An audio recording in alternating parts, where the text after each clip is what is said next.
अप्रैल 2023 से फरवरी 2024 के बीच इंडियंस ने 11 महीने में 15 लाख करोड़ के लोन लिए हैं और जिसमें से सबसे ज्यादा शेयर पर्सनल लोन का है, लगभग 36%। और भारत के 53% युवा 30 साल की उम्र से पहले ही पर्सनल लोन ले लेते। आज के समय में हर एक जरूरत के लिए अलग अलग लोन अवेलेबल है। घर खरीदना है तो होम लोन ले लो, गाड़ी खरीदनी है व्हीकल लोन लो, पढ़ाई के लिए चाहिए एजुकेशन लो। तो सबसे ज्यादा इंटरेस्ट वाला पर्सनल लोन आखिर लोगों को क्यों चाहिए? एक या दो नहीं, पूरे 72 क्रेडिट कार्ड के बिल के बोझ में दबे मुंबई के एक पूरे परिवार ने कर ली। इससे होता क्या, 50 लाख का लोन आप 10 साल में खत्म कर देते। मतलब 28 की उम्र में लिया लोन 58 साल तक चलेगा, लेकिन 40 की उम्र में लिया लोन 50 साल में खत्म, सिर्फ 10 साल में। सबसे बड़ा डर होता है ये ब्रोकरों का डाला हुआ। प्रॉपर्टी का रेट बढ़ने वाला है, आज ले लो, कम से कम बुकिंग अमाउंट तो डाल ही दो। नहीं डालेंगे हम बुकिंग अमाउंट, जाओ। अभी रिसेंट का घटना है ये। आंध्रा के एक इंसान ने इस ऐप से लोन लिया था। जब वो लौटा नहीं पाया तो इस ऐप वालों ने उसकी पत्नी की ऐसी तस्वीरें बनाई को वायरल कर दी। और उसके बाद इन ससुरों से पूछो जरा, भैया सोसाइटी की लिफ्ट अगर बंद हो जाए ना, इनसे सीढ़ियां चढ़ने में इनको आफत आ जाएगी। और लाखों खर्च करके लेह लद्दाख में ट्रैकिंग करने जरूर जाएंगे। ये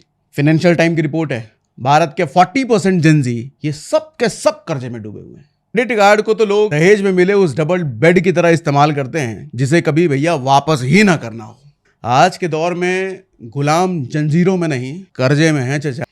अब देखो भैया, पहले ही बता दूं, आज का सेशन बहुत स्पेशल होने वाला है। बाकी सेशन बाकी वीडियो जैसा नहीं है ये। आज मैं नहीं बोलूंगा, आज फैक्ट्स और फिगर्स बोलेंगे। कोई गैस नहीं, भरपूर डेटा देने वाला हूं आज।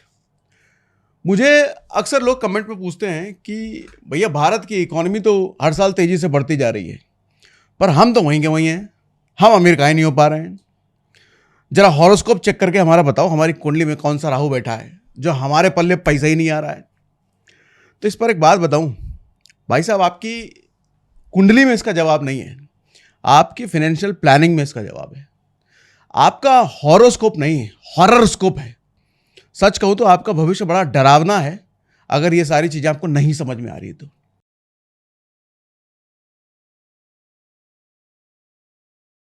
बुरा मत मानना, खुद अपने आप से पूछ कर देखो, क्या रीजन है कि बढ़ती इकोनॉमी का बेनिफिट सिर्फ कुछ लोग ले पाते हैं और आप अभी भी 100 रुपए की कमाई में से 105 रुपए के खर्चे मैनेज करने में लगे हुए। असलियत तो यही है ना, कमाई 100 रुपए है, खर्चे 105, 110, 115। अरे कौन ही पूछ रहा है, उड़ाओ, जवानी का दिन है, ये सब दोबारा थोड़ी आएगा। क्या रीजन है कि आपके कुछ दोस्त अच्छा खासा पैसा बचा लेते हैं? कुछ तो होंगे ना जो आपको समझ में नहीं आ रहा होगा और आप उनको कंजूस कहते होंगे। क्या रीजन है कि कुछ लोग आपके यूरोप और दुबई के ट्रिप भी बना लेते हैं, पर आप अभी भी अपनी पुरानी पैंट से 500 रुपए का नोट मिल जाए तो ऐसे नाचने गाने लगते हो जैसे करोड़ों की संपत्ति हाथ लग गई हो। होता है ऐसा?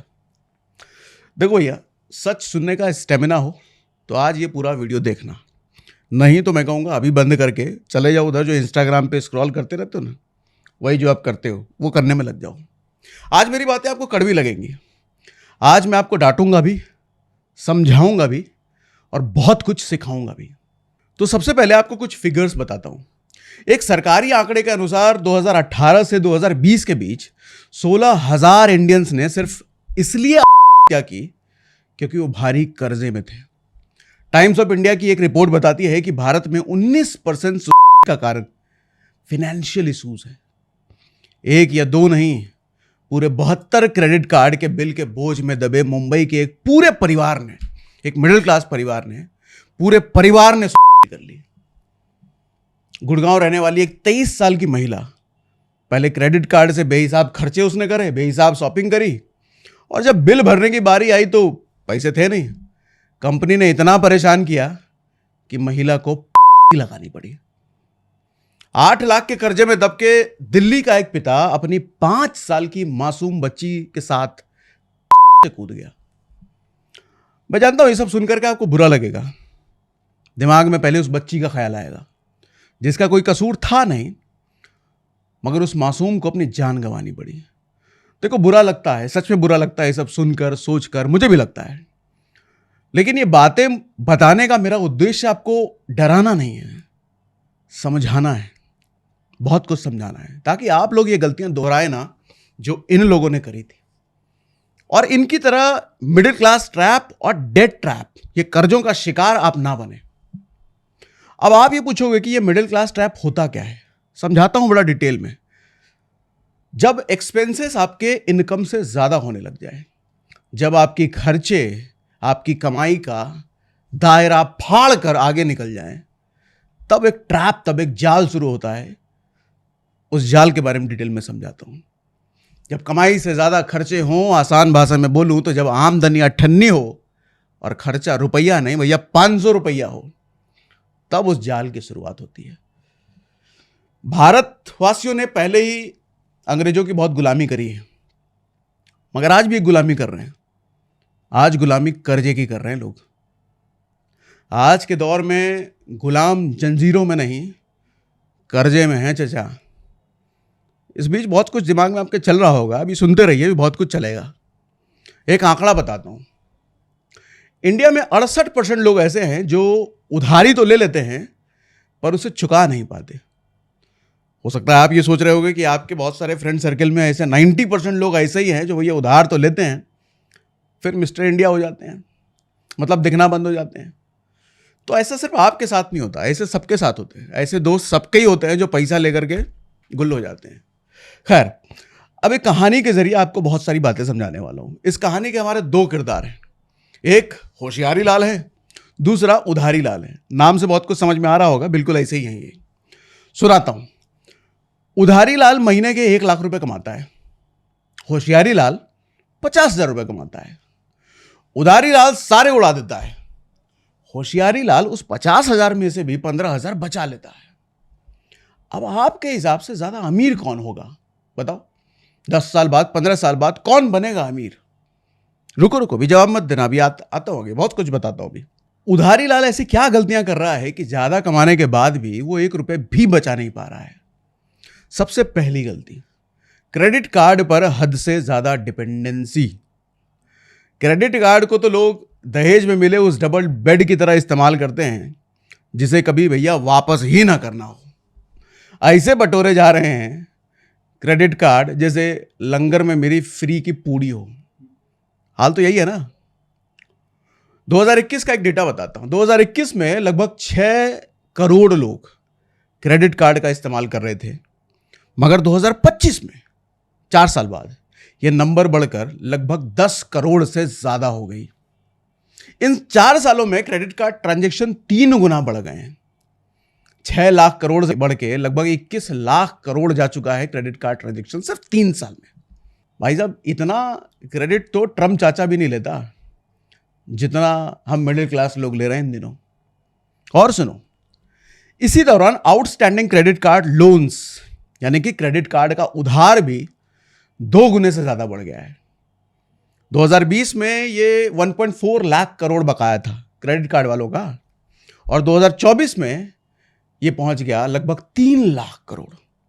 और इसका रिजल्ट ये हुआ कि सिर्फ 5 सालों में क्रेडिट कार्ड एनपीए 6 गुना से भी ज्यादा बढ़ गया।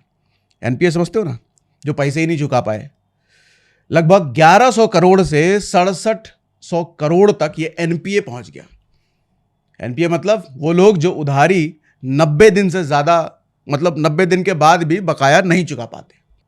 एक रिपोर्ट आई ट्रांस यूनियन सिविल की, उसके अकॉर्डिंग युवा मिलेनियल्स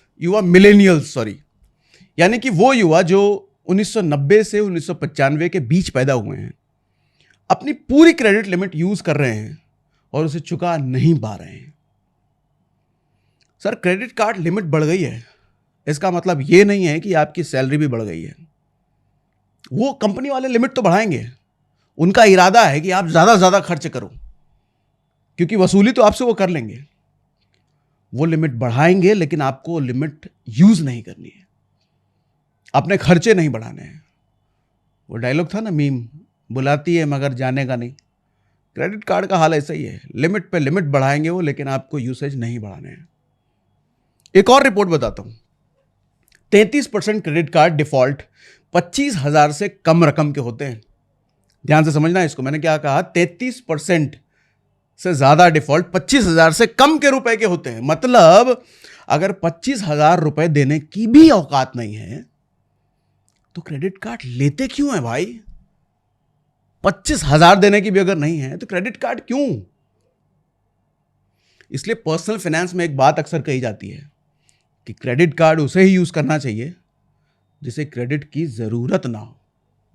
मतलब क्रेडिट कार्ड उसी को लेना चाहिए जो क्रेडिट कार्ड का समय से पहले भुगतान कर पाए, इतने पैसे बैंक में हैं, उसी के लिए क्रेडिट कार्ड है। मगर आज लोगों का पर्पस अलग है क्रेडिट कार्ड लेने का। अरे सैलरी कम है, कमाई कम है, खर्चे पूरे नहीं हो रहे हैं, इसलिए क्या करो, क्रेडिट कार्ड ले लेते हैं। अरे बपौती, खर्चे देने पड़ेंगे भैया जो कर रहे हो महीने के। 45 दिन की लिमिट देते हैं वो, 46वें दिन लगेगा इंटरेस्ट, और नहीं दोगे तो मिनिमम ड्यू पेमेंट अलग से, और वो भी नहीं दोगे तो घर पे पहुंचेंगे, गर्दन पकड़ करके पैसा वसूल लेंगे वो। ये असलियत होती है क्रेडिट कार्ड की। अभी रिसेंटली मैंने पढ़ा कि एसबीआई कार्ड ने 20,000 क्रेडिट कार्ड डिफॉल्टर के खिलाफ कोर्ट में केस दर्ज कर दिए हैं। ऐसा ही बाकी बैंक्स भी कर रहे हैं जो पैसा नहीं चुका पा रहे हैं। पहले ही ये लोग क्रेडिट कार्ड का बिल नहीं चुका पा रहे थे, अब लीगल खर्चा अलग से होगा इनका। तो आखिर प्लान क्या है लोगों का, ये नहीं समझ आता। प्लान है भी कि नहीं। देखो भैया, विजय माल्या और नीरव मोदी की तरह देश छोड़कर अगर भाग सकते हो तो भाग लेना, वैसे भाग पाओगे नहीं। वो तो भाग कर लंदन चले गए। आपको भागना पड़ा तो ज्यादा से ज्यादा उत्तर प्रदेश रोडवे की बस पकड़ करके गोंडा वाली बुआ के पास जा सकते हो। बस वहां पहुंचकर ये मत कहना कि बैंक वालों से भाग करके आया हूं। ऐसे लोगों के लिए गाना भी याद आता है मेरे को। वो गाना है ना, दिल संभल जा जरा, फिर उधारी लेने चला तू। बदल दिया मैंने, लेकिन सच्चाई तो यही है। अब चलते हैं उधारी लाल की दूसरी सबसे बड़ी मिस्टेक। अभी पहला था, अभी बहुत सारे हैं, सुनो ध्यान से। Taking personal loan for luxuries. अरे भैया, ये सबसे बड़ा दर्द है। दर्द नहीं है ये, दर्द बेसिकली बाद में बनता है, पहले तो सबसे बड़ी खुशी है। मतलब उन चीजों के लिए पर्सनल लोन लेना जो जरूरत नहीं है, शौक है? इकोनॉमिक टाइम्स की एक रिपोर्ट बताती है कि जितने भी नए लोन लिए गए हैं रिसेंटली, उनमें से 1/3 से ज्यादा पर्सनल लोन है। अप्रैल 2023 से फरवरी 2024 के बीच इंडियंस ने 11 महीने में 15 लाख करोड़ के लोन लिए हैं, और जिसमें से सबसे ज्यादा शेयर पर्सनल लोन का है, लगभग 36%। एक सरल क्रेडिट का सर्वे आया था, 67% इंडियंस ने लाइफ में एक बार तो पर्सनल लोन लिया ही है, और भारत के 53% युवा 30 साल की उम्र से पहले ही पर्सनल लोन ले लेते हैं। यह डेटा मेरे को हैरान करती है, परेशान भी करती है। क्यों जानते हो? आज के समय में हर एक जरूरत के लिए अलग अलग लोन अवेलेबल है। घर खरीदना है तो होम लोन ले लो, गाड़ी खरीदनी है व्हीकल लोन लो, शादी करनी है मैरिज लोन लो, पढ़ाई के लिए चाहिए एजुकेशन लो। तो सबसे ज्यादा इंटरेस्ट वाला पर्सनल लोन आखिर लोगों को क्यों चाहिए, क्यों ले रहे हैं लोग? और वो भी 30 साल की उम्र से पहले। ऐसी कौन सी जरूरत आ पड़ती है कि हमारे यूथ को पर्सनल लोन लेना पड़ता है? सोचने वाला बात है भाई साहब। ऐसी कौन सी चुल्ल मची है कि सबसे महंगा लोन यानी कि पर्सनल लोन चाहिए ही चाहिए, अपनी फाइनेंशियल हेल्थ की इसी तैसी करा करके? आखिर क्यों चाहिए? समझ रहे हो ना? वही फोन, गाड़ी, दूसरों को दिखाना, इज्जत चली जाएगी नहीं दिखाएंगे तो, गरीब ना समझ ले, यही सब कारण होते हैं। समझाता हूं डिटेल में भी। जब मैंने इसका रिसर्च किया ना तो चौंक गया भाई साहब। पैसा बाजार के एक सर्वे से यह पता चला कि 20% पर्सनल लोन ट्रैवलिंग और वेकेशन के लिए लिए जा रहे हैं। चाहे मनाली जाने के पैसे हो ना हो, इन लोगों को लोन लेकर के मालदीव जाना है। इन ससुरों से पूछो जरा, भैया सोसाइटी की लिफ्ट अगर बंद हो जाए ना, इनसे सीढ़ियां चढ़ने में इनको आफत आ जाएगी, और लाखों खर्च करके लेह लद्दाख में ट्रैकिंग करने जरूर जाएंगे ये। और ये सब इसलिए ताकि इंस्टाग्राम पर रील डालकर खुद को कूल दिखा पाओ। भाई साहब, इतने महंगे लोन लेकर के घूमने वाले कूल नहीं, फूल होते हैं, बकलोल होते हैं, मां बकलोल होते हैं। यही वो लोग होते हैं 40-45 साल के बाद फ्रस्ट्रेशन में बाकी की जिंदगी निकालते हैं, क्योंकि चारों तरफ से कर्जे से घिरे होते हैं। इतना ही नहीं, ये 37% पर्सनल लोन स्मार्टफोन और महंगे गैजेट्स खरीदने में इस्तेमाल करते हैं। जब तक हाथ में 1.5 लाख का आईफोन ना हो, हाथ में महंगी एप्पल वॉच ना हो, पहनने के लिए H&M और जारा के ब्रांडेड कपड़े ना हो, जेब में भैया लुई वुइटन का पर्स भी चाहिए, पैर में पूमा नाइकी के जूते भी चाहिए, ये सब नहीं होगा तो इज्जत कौन करेगा? गरीब समझ लेंगे सब लोग, रह नहीं पाएंगे सोसाइटी में। ये सोच है। और यही मार रही है। हम सिर्फ ज्यादा खरीद नहीं रहे, हम दूसरों को दिखाने के लिए ज्यादा खरीद रहे हैं। सच्चाई है ना? अगर मेरी बात से रिलेट कर रहे हो तो मुझे कमेंट बॉक्स में लिख के बताइएगा। बात बिल्कुल सच बोल रहे हो चाचा, ऐसे लिख के बताइए। हालांकि मैं चाचा नहीं हूं, चाचा वाली उम्र हुए नहीं अभी, लेकिन बात तो सही है। 50,000 की सैलरी पर लोग पर्सनल लोन लेकर 1.5 लाख का आईफोन खरीद रहे हैं। मैंने एक बार पहले भी बताया था, इंडिया में 70% आईफोन ईएमआई पर बिकते हैं। आईफोन का मार्केट शेयर इंडिया में 10% का है। मतलब जितने भी ब्रांड बिकते हैं भारत में, उसमें से जो आईफोन है वो 10% है भारत में। उसको असलियत में अफोर्ड करने वाले लोग सिर्फ 0.5% हैं। क्यों? क्योंकि भैया आईफोन अफोर्ड करने के लिए, 1.5 लाख का आईफोन अफोर्ड करने के लिए आपकी सैलरी कम से कम 3 लाख रुपए पर मंथ होनी चाहिए। और आईफोन लेने वाले लोग 20 गुना ज्यादा कैसे है? मतलब सिर्फ 0.5% लोग अफोर्ड कर सकते हैं, तो टोटल मार्केट शेयर का 10% कैसे बिक रहा है? इतना ज्यादा आईफोन कहां से बिक रहा है? ईएमआई है ना, क्रेडिट कार्ड है ना, और वो भी नहीं है तो पर्सनल लोन तो है ही। मगर रियल लाइफ में आधा किलो इनकी सेब खरीदने की औकात नहीं होगी, लेकिन फोन इनको हाथ में चाहिए, वो कटा हुआ सेब वाला ही। इनसे पूछना, ये जो आईफोन लगा घूमते हैं ना, कितने किलो सेब खाते हो रोज? सेब कब आया था आखिरी बार घर में? नहीं भैया सेब तो बहुत महंगा है। तो हाथ में काहे रखे हो? हैं ईएमआई वाला, वो भी तो सेब है। और फिर लोग कहेंगे हमारे खर्चे पूरे नहीं होते। कहां से होंगे सर? ऐसी प्लानिंग से तो कोई आपको मुकेश अंबानी का बटुआ भी दे देना, तब भी आपके खर्चे पूरे नहीं होंगे। बिजनेस टुडे की रिपोर्ट है, Indian middle class is borrowing just to survive present. किसी तरह बस आज वर्तमान निकल जाए, बाकी भविष्य देख लेंगे। ये ऐसी फिल्में देख करके जिंदगी ना मिलेगी दोबारा, जवानी है दीवानी, अरे वो फिल्में बनाते इसलिए हैं कि ताकि आपको बेच पाएं। वो सपने बेचते हैं और तुम सपने खरीदते हो, और वो बेच करके अमीर बन रहे हैं और आप गरीब नहीं, उनके गुलाम बन रहे हो। गाना सुना ना, कल क्या होगा किसको पता, अभी जिंदगी का ले लो मजा। आज ले लो जिंदगी का मजा, कल जिंदगी ले लेगी आपके मजे, और लेती रहेगी जिंदगी भर। बस ऐसे गानों से बॉलीवुड का भैया आपका काट रहे हैं और आप कटवा रहे हो जिंदगी भर। अच्छा, एक और चीज के लिए लोग पर्सनल लोन ले रहे हैं, पता है किसके लिए? क्रेडिट कार्ड पेमेंट करने के लिए। हाँ, पहले शुरुआत में तो मजा आता है क्रेडिट कार्ड लेने में, उससे खर्चे करने में। जब दर्द बनता है तो पर्सनल लोन साथ देता है। मतलब लोन चुकाने के लिए एक और लोन, और उसे चुकाने के लिए एक और लोन। इसे ही कहते हैं डेट ट्रैप, कर्जे का जाल। देखो भैया, इतने ही शौक हैं, इतने ही खर्चे करने हैं, इतना ही चीजें खरीदनी है, मजे लेने हैं, तो नई स्किल ऐड करो, नई नई कमाई के जरिए बनाओ। क्योंकि लोन की छुट्टी कभी नहीं होती।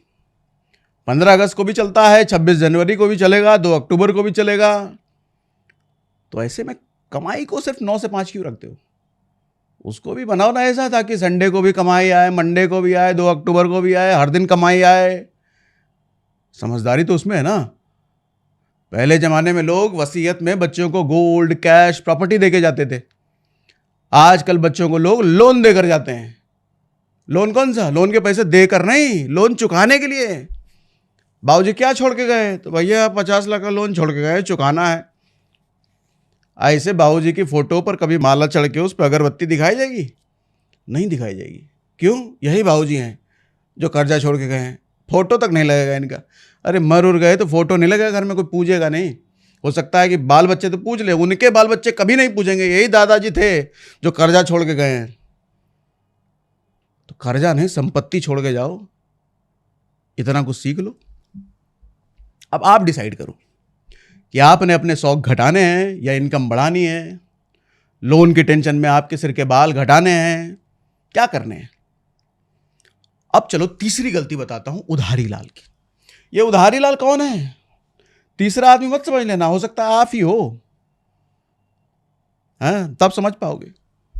तीसरी गलती है home loan eight young age. अरे क्या बात कर रहे हो यार, होम लोन तो लेना अच्छी बात है, घर खरीद रहे हैं, ये गलती कैसे हो गई? समझाता हूं अभी।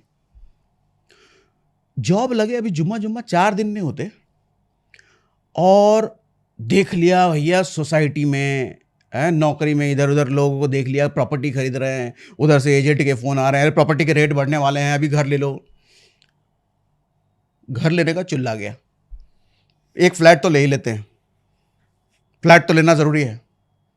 कल को शादी करोगे तो बहू को किराए के मकान में रखोगे क्या? बाबूजी भी बोल देंगे ये डायलॉग, ले लो बेटा, अब EMI दे पाओगे तुम। लोग बातें बनाएंगे कि भैया इज्जत का क्या होगा। कैसे कह पाएंगे कि लड़का दिल्ली में रह रहा है तो अपना घर ले रहा है, अपना घर है लड़का का, तो होम लोन है, सहारा है, होम लोन लेकर के घर हो जाएगा। डाउन पेमेंट के लिए 2-4 लाख कम पड़े, ससुर जी से ले लेंगे अगर शादी हो गई है तो, शादी नहीं हुई तो बाबूजी से ले लेंगे। ये सोच होती है, आप देखोगे अपने आसपास, या आप भी हो सकता है ये सोच पाल के रखे होगे। वैसे ही प्रॉपर्टी के दाम तो बढ़ते ही रहेंगे, क्या जाएगा, लोन ले लेते हैं, एसेट बन जाएगा। कुछ एसेट नहीं बनेगा, ये सर का दर्द बनेगा आगे जाके। लोग जहां पहले 35-40 की उम्र में होम लोन लेते थे, आज 25-26 की उम्र में लोन ले रहे हैं, डेटा बताता है। बिजनेस टुडे की एक रिपोर्ट है, इन 10 years average age of home loan buyers has decrease from 40 to 28 in India. मतलब पिछले 10 सालों में होम लोन लेने वालों का एवरेज एज 40 से घटकर 28 हो गई है। मतलब अब 40 में लोग होम लोन नहीं लेते, अब 28 में, 27 में, 26 में ले रहे हैं होम लोन। कर्जे में लिए मकान के मालिक आप नहीं होते सर, वो आपका मालिक होता है। समझाता हूं भी, यंग एज में होम लोन लेने का नुकसान क्या होता है। देखो 50 लाख का अगर आपने लोन लिया है, समझना अभी ध्यान से समझिएगा, 50 लाख का अगर आपने लोन लिया है, 9% का इंटरेस्ट रेट दे रहे हो, मंथली EMI मान लो 40,000 के आसपास आ रहा है, 30 साल का रीपेमेंट पीरियड बनेगा। मतलब 30 साल में आप लोन चुकाओगे, मतलब रिटायरमेंट तक किस्त चलेगी आपकी। टोटल इंटरेस्ट आप जो पे करोगे लगभग 95 लाख पे करोगे, प्रिंसिपल यानी कि मूल से 2 गुना ज्यादा। जब 50% से ज्यादा सैलरी होम लोन की किस्त देने में चली जाएगी तो सेविंग क्या ही करोगे, बेचारे बन के रहोगे, कहां से लाओगे, वेल्थ कहां से बनेगा। और यही काम थोड़ा सा आप बदल दो, थोड़ा डिले कर दो इसको। अगर 40 की एज में मकान लिया होता तो पहले डाउन पेमेंट की दिक्कत नहीं आती, ससुर जी के पास हाथ नहीं फैलाना पड़ता, इज्जत नहीं जाती ससुराल में कि दामाद कैसे चुन लिया भैया, हमें कर्जा मांग रहा है, किसी से लेना आना पड़ता, अपनी सेविंग से काम चल जाता। क्योंकि 40 की उम्र में इतनी सेविंग आप बना चुके होगे, सैलरी भी ज्यादा हो चुकी होती, तो ज्यादा EMI की औकात बन चुकी होती। मंथली EMI 40 के बजाय, 40,000 के बजाय आज 63,000 भी होता, तब भी आप बड़े आराम से देते। इससे होता क्या, 50 लाख का लोन आप 10 साल में खत्म कर देते। मतलब 28 की उम्र में लिया लोन 58 साल तक चलेगा, लेकिन 40 की उम्र में लिया लोन 50 साल में खत्म, सिर्फ 10 साल में। हाँ, यही हिसाब करके देख लो। तो अगर अभी भी कमाना शुरू किया है तो कोई पहाड़ नहीं टूट जाएगा। ये ब्रोकर लोग खामखा डराते हैं, बड़ा बड़ा होर्डिंग लेकर के, फोन करके, रेट बढ़ जाएगा प्रॉपर्टी। अरे प्रॉपर्टी का रेट आज से थोड़ी बढ़ रहा है, बाप दादा परदादा नाना परदाना सबके जमाने से प्रॉपर्टी का रेट बढ़ ही रहा है। तो 2 साल बाद, 5 साल बाद भी प्रॉपर्टी का रेट बढ़ेगा तो कौन सी नई चीज आ जाएगी। ये नहीं समझ रहे कि भैया प्रॉपर्टी के रेट बढ़ेंगे तो आपकी कमाई भी तो बढ़ेगी, कमाई बढ़ेगी तो ज्यादा EMI देने की क्षमता भी तो बढ़ेगी, जल्दी लोन खत्म होगा ना। ये सबसे बड़ा डर होता है, ये ब्रोकरों का डाला हुआ, प्रॉपर्टी का रेट बढ़ने वाला है, आज ले लो, कम से कम बुकिंग अमाउंट तो डाल ही दो। नहीं डालेंगे हम बुकिंग अमाउंट, जाओ, ये बोल करके फोन काट दो। वैसे भी एक बात समझ लो, लोन पर लिया गया मकान आपका नहीं, बैंक का होता है। अब बैंक वालों के लिए मकान खरीद रहे हो आप, और उसी बैंक से महंगे इंटरेस्ट रेट पर लोन देते हैं ये बैंक वाले, जिसके लिए आप लोन खरीद रहे हो। मतलब मालिक वही होने वाले हैं, आप उन्हीं से लोन लोगे, उन्हीं के नाम पे घर रहेगा आपका। EMI बाउंस करके देखो, घर ना पहुंच जाए तो वो घर ना खाली करा दें जिसको आप अपना समझ रहे हो। ये कौन सी समझदारी हुई। चलो उधारी लाल की चौथी मिस्टेक बताता हूं, अभी सुनते जाओ। ब्रांड न्यू कार चाहिए, वो भी लोन पर। मिडिल क्लास की बड़ी गलती, buying a brand new car. क्या आपको पता है कि 12 लाख की कार शोरूम से निकलते ही 10 लाख की हो जाती है। मतलब मुझे लगता है कि दुनिया में इससे ज्यादा फास्ट डिप्रिसिएशन किसी चीज का नहीं होता। कार बाहर निकाल के लेके जाओ, 12 लाख की कार 10 की हो जाएगी। एक तो इंडिया में जो अड़ोसी पड़ोसी को दिखाने का चक्कर है, इसने मिडिल क्लास को बर्बाद कर रखा है। 10 लाख से नीचे की गाड़ी कोई लेता है क्या? अरे क्यों ले? वो सब कार थोड़ी होती है, बेकार होती है। एसयूवी लेंगे भैया, सनरूफ वाली। नहीं तो पड़ोसी नैनो छाप समझेगा, अरे गरीब है लग रहा है, सनरूफ नहीं इसके कार में, ऐसा समझ लेगा। सनरूफ वाली लेंगे। और ये सनरूफ वाली गाड़ी का पता नहीं क्या क्रेज है। आपने गाड़ी की सनरूफ खोलकर अचार सुखाओगे उस नीचे उसके। बस 2 दिन आपके बच्चे गाड़ी के सनरूफ के सिर निकाल कर, उसे सनरूफ से बाहर से निकाल कर मार्केट के चक्कर लगा लेंगे, फोटो तो खिंचा लेंगे, इंस्टाग्राम पे डाल देंगे। फिर बच्चों को भी समझ में आ जाएगा यार ये पागलपन कर रहे हैं हम।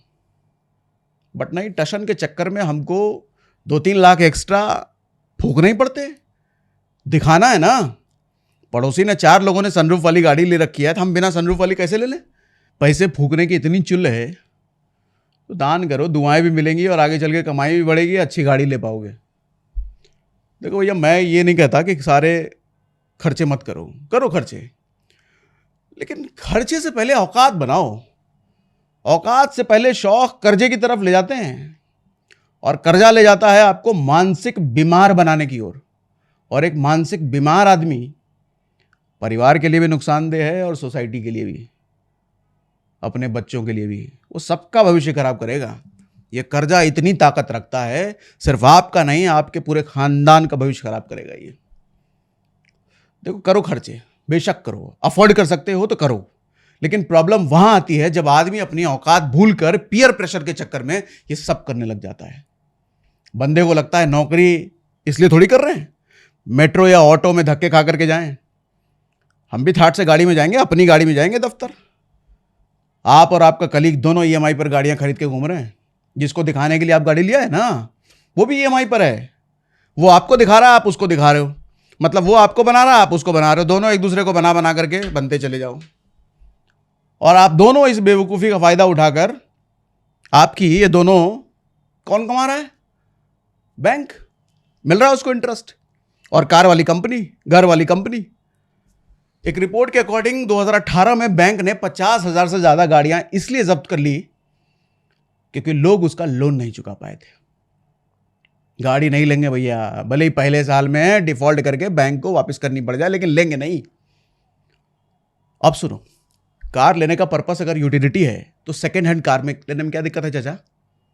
आधे दाम में लो, इंश्योरेंस भी सस्ती पड़ेगी, किस्त नहीं, ईएमआई का टेंशन नहीं। बोर हो जाओ तो 5-6 साल में दूसरी ले लो, जब तक सैलरी भी बढ़ जाएगी थोड़ी। लेकिन सेकेंड हैंड कार लेने का नाम ही सुनकर कुछ लोगों के नाक चढ़ जाते हैं, जैसे गटर के पास से गुजर रहे हैं। अरे नखरे कम करो।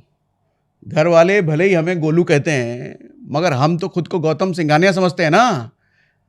और सिंघानिया साहब सेकेंड हैंड कार में थोड़ी चलेंगे, इससे बड़ी इंसल्ट हो जाएगी। मारेगा ये सब। 5वीं गलती सुनो अबू धारीलाल की। High EMI to income ratio. The EMI to income ratio for Indians is 61% in 2024. आपको अंग्रेजी का है बोल रहे हैं, हिंदी में समझाता हूं, सुनो। इसका मतलब EMI देने के बाद सिर्फ 39% इनकम बचती है लोगों के पास बाकी खर्चों के लिए। अब जब इतने सारे लोन्स लोगे तो ओवरऑल EMI तो बढ़ेगी। फाइनेंशियल टाइम की रिपोर्ट है, भारत के 40% जेनजी यानी कि युवा की 1997 के बाद जो पैदा हुए हैं, वो युवा की बात कर रहा हूं। ये वही युवा हैं जिनकी आधी जिंदगी इंस्टाग्राम पर जा रही है, उसी युवा की बात कर रहा हूं। ये सब के सब कर्जे में डूबे हुए हैं। अब ये एक लोन को चुकाने के लिए दूसरा लेते हैं, दूसरे को चुकाने के लिए तीसरा लेते हैं, जैसा कि मैं पहले बताया मैंने। और अपनी सैलरी के कॉन्फिडेंस में आकर जो आप बेहिसाब लोन ले रहे हो ना चाचा, एक बात याद रखो, जिस दिन बाबू नौकरी गई ना, खटिया खड़ी हो जाएगी। और जब से AI आया है, पिछले 2-3 साल से भयंकर ले ऑफ हो रहे हैं। सिर्फ अप्रैल में टेक इंडस्ट्री में, टेक्नोलॉजी के फील्ड में 23,000 से ज्यादा जॉब्स गई हैं। गूगल में काम करने वाले लोग, मेटा में काम करने वाले लोग, इंटेल जैसी बड़ी बड़ी कंपनियों में काम करने वाले लोग, कौन लोग? जो IIT IIM से पास आउट है, टॉप इंस्टीट्यूट से पास आउट हैं, उनको निकाल दिया जा रहा है। जब इनकी जॉब सिक्योर नहीं है, आपकी है नहीं भैया, हमें कौन निकाल देगा, ठीक है, पता चलेगा। एक और डेटा सुनो, सितंबर 2024 में लगभग 1.5 lakh high profile tech lay off हुए, टेक्नोलॉजी में काम करने वाले लोग। पिछले महीने की बात है, अमेजॉन ने लगभग 14,000 मैनेजर्स को निकाला है। अमेजॉन ने, ये नहीं कहूंगा कि आपका नंबर कहीं तो नहीं है, वो आप देख लो, लेकिन फिजूल के लोन लेना बंद करो, और अगर लो तो ये थंब रूल जरूर फॉलो करो कि total EMI should not exceed 30% of your net income. मतलब आपकी टोटल EMI आपकी कमाई की 30% ही होनी चाहिए, या उससे भी कम हो तो और अच्छा है, नहीं तो डेट ट्रैप में फंसोगे, कर्जे के जाल में फंसोगे। याद रखो भैया, 100 रुपए की कमाई 30 रुपए की EMI, ये फॉर्मूला कहीं दीवार पे चिपका लो। फिर से बोल रहा हूं, 100 रुपए की कमाई 30 रुपए की EMI, बस फिर जिंदगी आराम चलेगी। EMI आपको आजादी नहीं बल्कि आपके भविष्य को गिरवी रख देती है। छठा मिस्टेक बताऊं, उधारी लाल का छठा मिस्टेक सुनो, तुरंत लोन देने वाली फेक एप्स के जाल में फंसना। सैलरी कम है, सिबिल स्कोर कम है, शौक तो बहुत है ना, पूरे करने हैं। अब अगर हमको बैंक लोन नहीं दे रहा है तो इंस्टेंट लोन एप्स है ना, जो आपके प्ले स्टोर में पड़ा है, ऐप स्टोर में पड़ा है, वो सब लोन देंगे आपको। अब सुनो रिपोर्ट क्या कहती है। ऐसी ये जो फर्जी एप्स होती हैं, इनसे लिया लोन 2024 में 49% ज्यादा बढ़ गया है। मतलब इतने ज्यादा लोग इन फर्जी ऐप से लोन ले रहे हैं। इनका नुकसान क्या होता है समझाता हूं। 10 करोड़ से ज्यादा इंडियंस ऐसी ऐप से लोन ले चुके हैं अब तक। मिडिल क्लास इंडियंस की इसी बेवकूफी का फायदा उठाकर ये लोन एप्स कैसे आपको बर्बाद करती हैं जानते हो? बताता हूं। हर महीने 2 लाख इंडियंस इनके जाल में फंसते हैं। ये अनसिक्योर्ड लोन देकर के आपको पहले तो लुभाती है, मतलब कुछ भी गिरवी रखने की जरूरत नहीं है, आप बस पैसे ले लो इनसे। ये कहेंगे लोन भैया लो, सिबिल नहीं है क्या दिक्कत है, लोन लो हमसे। अब आप बोलोगे भैया कुछ भी गिरवी नहीं रख रहे हैं, लोन दे रहे हैं, तो इसमें दिक्कत क्या है? इंटरेस्ट तो ले ही रही है, इंटरेस्ट हम दे रहे हैं, तो समझो दिक्कत क्या होता है। इन एप्स में सबसे बड़ी प्रॉब्लम क्या है जानते हो? इनको फ्रॉड क्यों कह रहा हूं मैं जानते हो? ये एप्स डेलिबरेटली उनको टारगेट करती है जिनका सिबिल स्कोर कम है या खराब है। ये चाहती है कि आप लोन डिफॉल्ट करो और फिर आपसे 60% से लेकर के 500% तक इंटरेस्ट रेट वसूला जाता है। बोलने में गड़बड़ी नहीं हुई मेरे से? 500% इंटरेस्ट वसूला जाता है आपसे। इसीलिए मैंने फ्रॉड बोला इनको। लॉगिन जैसे ही करोगे इन एप्स में, आपकी फोटोज और कॉन्टैक्ट्स का एक्सेस ही सबसे पहले ले लेते हैं। वो कहते हैं ना अलाउ करो, और आप तुरंत अलाउ कर देते हो। वो पहुंच गए आपकी गैलरी में, और जैसे ही कोई EMI आप डिफॉल्ट करो, ये एप्स आपकी और आपके पूरे परिवार की फोटो को मॉर्फ करता है। मॉर्फ करने का मतलब ये एडिट करके ऐसे भद्दे तरीके से बना देगा। सोचो परिवार में मां बहन कोई भी हो सकती है, उन फोटो के साथ ये क्या क्या कर सकता है, आप समझदार हो। और फिर उनको वायरल करेंगे ये, और फिर उसी के कॉन्टेक्स्ट में फैला देते हैं। मतलब जिसने लोन लिया है उसी के कॉन्टेक्स्ट में फैला देंगे। यहां तक कि उसके दफ्तर में गुंडे भेजकर उसके बॉस और कलीग्स के सामने धमकाया भी जाता है। अब इन लोन एप्स के जो उत्पीड़न है, जो परेशान करते हैं, इसके कारण अब तक सैकड़ों इंडियंस ने क्या किए। डेटा है ये, अभी रिसेंट का घटना है ये।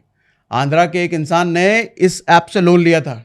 जब वो लौटा नहीं पाया तो इस ऐप वालों ने उसकी पत्नी की ऐसी तस्वीरें बनाई, उसको वायरल कर दी, और उसके बाद वही खत्म। RBI ने कई बार कार्रवाई करी है इन पे, लेकिन उसके बावजूद भी अभी भी 700 ऐसे ऐप्स हैं जो अभी भी इंडिया में एक्टिव हैं। शौक पूरे करने के चक्कर में इतना भी डेस्परेट ना हो जाओ कि पैसे कहीं से भी मिल जाए, बस उसके बाद फंसोगे इन ऐप्स के चक्कर में, बनोगे शिकार इनका। और मैं कोई मजाक नहीं कर रहा, ये सच में लोन ऐप्स ऐसे ही करती हैं, ऐसे ही ब्लैकमेल करती हैं। कितने लोगों ने इनके प्रेशर में अपनी लाइफ खत्म की है। कितने लोगों ने, बहुत डेटा। अभी रिसेंटली एक फिल्म भी बनी थी सोनू सूद की, फतेह मूवी, इसी पर बेस्ड है वो। इसलिए चाहे कितनी भी नीड क्यों ना हो चाचा, कम से कम इन एप्स के ट्रैप में तो मत फंसना, इनसे लोन नहीं लेना। मैं तो कहता हूं डाउनलोड तक मत करना।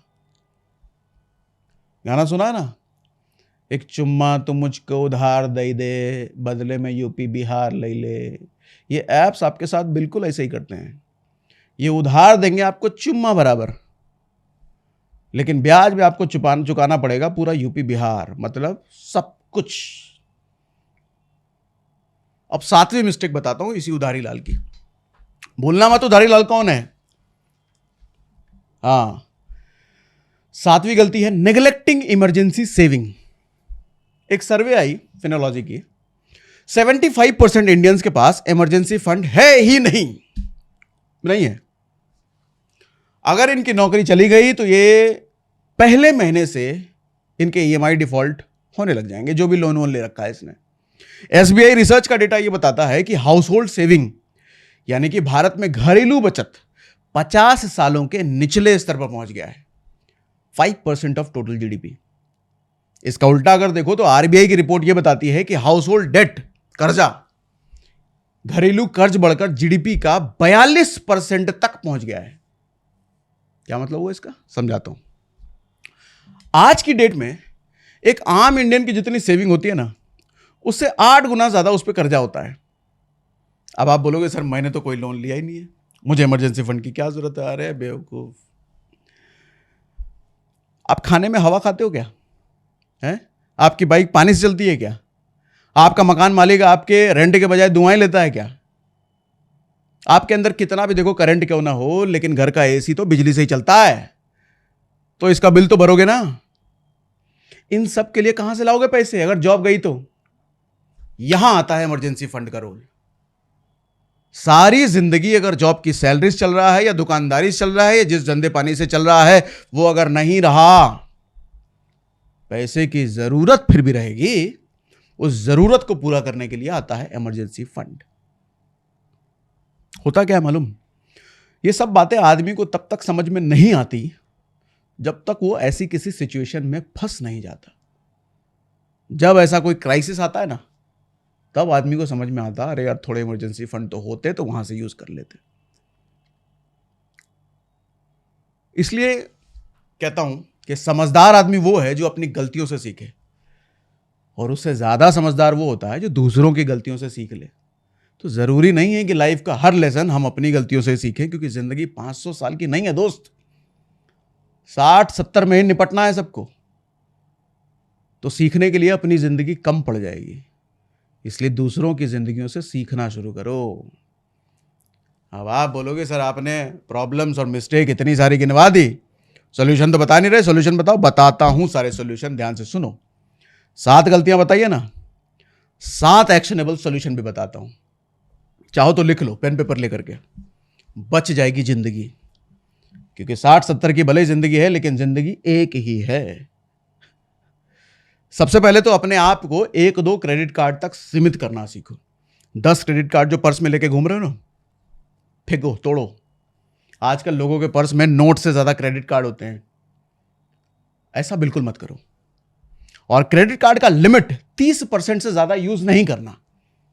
याद है ना, बुलाती है मगर जाने का नहीं। ये क्रेडिट कार्ड वाले बुलाएंगे आपको लिमिट दे दे करके, बढ़ा करके। इससे आप ज्यादा खर्चे करने से बच जाओगे और टाइम पर अपने क्रेडिट कार्ड का बिल रीपे कर पाओगे। दूसरा, 3 साल से ऊपर चलने वाली ईएमआई बिल्कुल नहीं चाहिए, लेना ही नहीं। गाड़ी की ईएमआई 5 साल 7 साल के लिए मिलती है ना, मुझे 3 साल से ऊपर नहीं चाहिए। अगर गाड़ी के लिए लेना है तो कोई भी ईएमआई मेरे 3 साल से ऊपर नहीं होनी चाहिए, एक्सेप्ट होम लोन, वो तो लंबा होता है। तीसरा, लाइफस्टाइल इन्फ्लेशन से बचो। ये कौन सा इन्फ्लेशन आ गया? ये वो इन्फ्लेशन है कि जब आपकी 25,000 की सैलरी 30,000 की हो जाती है तो आपका फोन बदल जाता है, आपका घर बदल जाता है, कपड़े का ब्रांड बदल जाता है। ये वही इन्फ्लेशन है। गाड़ी या नया फोन लेना जरूरी नहीं है भैया जब आपकी कमाई बढ़े। कम से कम 50% सैलरी इंक्रीमेंट को सेविंग या इन्वेस्टमेंट में डालो। जो सैलरी बढ़ी है उसको बोनस समझो, उसको इन्वेस्टमेंट में डालो, क्योंकि वो इन्वेस्टमेंट, वो छोटा सा इन्वेस्टमेंट कल को बहुत बड़ा होकर के बचा लेगा आपको, बना देगा जिंदगी। देखो, ये महंगाई अपने आप बढ़ती है, खर्चे हम खुद बढ़ाते हैं। डिफरेंस समझो क्या है। महंगाई रुकने वाली नहीं है, बढ़ती रहेगी, सदियों से बढ़ रही है, उसे रोकना हमारे आपके हाथ में है ही नहीं। पर खर्चे ना बढ़ाना और उसे रोकना हमारे ही हाथ में है। याद रखो, अंग्रेजी में एक बात कहते हैं, wealth is what you don't buy. Wealth कमाने से नहीं, खर्चा कम करने से बनता है। अगर आप बहुत सारी चीजें खरीद लोगे तो आपके पास सिर्फ चीजें बचेंगी, बहुत सारा पैसा नहीं। चौथा सुनो, पर्सनल लोन के बजाय गोल्ड लोन लो। अगर सडनली पैसों की बहुत ज्यादा जरूरत है तो पर्सनल लोन मत लो, गोल्ड लोन ले लो, ज्वेलरी के बदले लोन ले लो। इस पर ब्याज कम होता है, 9 से 12% का ब्याज मिलता है, रीपेमेंट की अवधि भी छोटी होती है। जबकि पर्सनल लोन बहुत महंगा पड़ता है, 10-15%, 12%, 20%। लेकिन हाँ, एक बात जरूर है कि गोल्ड लोन लेने के लिए आपके पास गोल्ड होना चाहिए। अब कहो हमारे पास गोल्ड ही नहीं है, तो पहले पैसा कमाओ चाचा, तुम पहले गोल्ड बना लो। होनी चाहिए ज्वेलरी, ऐसा ना हो कि माँ की ज्वेलरी उठा करके लोन ले लो, ऐसा भी नहीं करना। पांचवा सुनो, डबल यूटिलिटी रूल बनाओ, यानी कि वही चीजें खरीदो जो 2 काम करे। मतलब सोफा कम बेड, बेड लेना है घर में, सोफा भी लेना है, सोफा कम बेड ले लो, कम खर्चे में दोनों काम हो जाएगा।